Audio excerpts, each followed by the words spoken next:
Hi guys, welcome back to my channel. তো আজকে আমরা কোথায় যাচ্ছি বলো তো? হুম সবারই মনে হয় একটু শুনতে ইচ্ছা করছে। তো আজকে আমরা চলে যাচ্ছি কালেক্টরি ভবনে। তো এই যে প্রথমে বাসা থেকে রওনা দিলাম, এরপরে চলে এসেছি ফাইনালি আমরা কালেক্টরি ভবনে। দেখো এই বিল্ডিংটা দেখতে যে কতটা সুন্দর, মনে হয় যে রাজপ্রাসাদ। আমার কাছে তো এই বিল্ডিংটি অনেক ভালো লাগে। আর রাত্রে কিন্তু এখানে লাইটও জ্বলে, এবং কালেক্টরি ভবনের এখানে কিন্তু একটি ফুলের বাগানও রয়েছে। দেখো কি সুন্দর গাঁদা ফুল আর অনেক ফুল। আমার তো এই ফুলে ফুলে মনে হচ্ছিল আমি এক অন্য দেশে চলে এসেছি। দেখো কি সুন্দর সুন্দর ফুল। এখানে আমার মনে হচ্ছিল যে আমি নিয়েই চলে যাই। এখানে কিন্তু ছবিও তোলা যায়, কিন্তু ফুলের যাতে কোনো সমস্যা না হয় সেই অনুযায়ী কিন্তু ছবি তোলা যায়।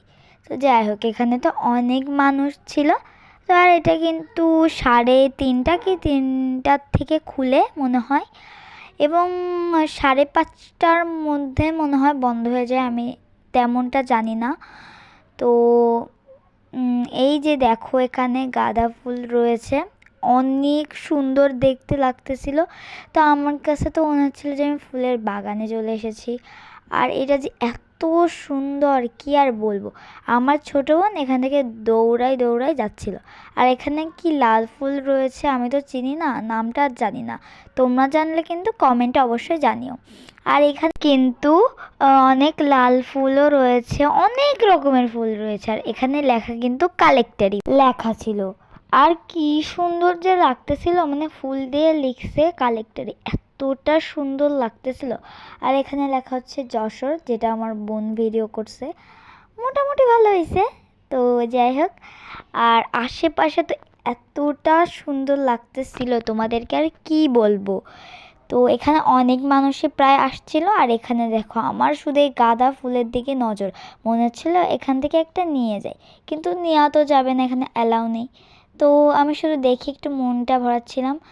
আর এই যে তারপরে একটু ছবি তুলতে চলে গেল আমার বোন আর আমার ছোটো বোন। তো তারা এখানে একটু ছবি তুলবে। এত সুন্দর জায়গা, আমার তো এখানে কি যেতে ইচ্ছাই করতেছিল না। ছোটোবেলায় কিন্তু আগে অনেক এসেছি, তখন কিন্তু এমন ছিল না, এখন কিন্তু একটু নতুন করছে। তো যাই হোক, এখানে কিন্তু অনেক সুন্দর সুন্দর ফুল ছিল। আর এখানে দেখো, এখানে কিন্তু ফুল দিয়ে ফুল আঁকা, দেখো কি সুন্দর দেখতে। এরপরে বোন বলছে যে এই হরিণে উঠবে। ভাই, এটা কিন্তু জ্যান্ত হরিণ না, এইটা হচ্ছে এমনি মাটি দিয়ে তৈরি করা। তো বোন এখান থেকেও কিছু ছবি তুলে নিল। তো এরপর সবাইকে বলতেছিল যে বেরিয়ে যেতে, বিকজ টাইম শেষ। তো তাই আমরা এখন চলে যাচ্ছি। তো আপনাদের কাছে ভিডিওটি ভালো লাগলে অবশ্যই লাইক কমেন্ট শেয়ার অবশ্যই করবেন।